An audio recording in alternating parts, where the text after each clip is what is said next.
সব কিছু তো ধুয়ে ধুয়ে নিয়েছি, সব ধুয়ে নিয়ে এসেছি। তারপরে বসিয়ে দিয়েছি সিম দিয়ে আলু দিয়ে মাছের ঝোল করব। এই যে এটা খয়রা মাছ বলছিল, তো আমি সেই খয়রা মাছ নিয়ে এসেছি। এই মাছ না কোনো দিনও খাইনি, তো প্রথম টেস্ট করে দেখি কেমন লাগবে।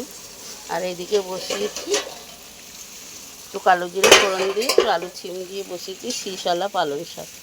তো দেখো যথারীতি সেই যে ডাটা হয়ে গেছে, এরকম খেতে ভালো লাগে। এর মধ্যে একটু বড়ি দিলেও ভালো লাগে, আর বড়িটা আমি আনতে ভুলে গেছি।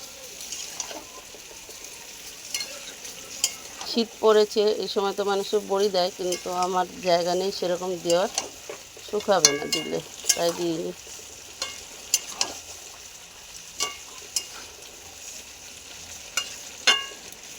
এই যে সিম, এই যে আলু আর এই শাক, এই দিয়ে রান্না করছি শাক।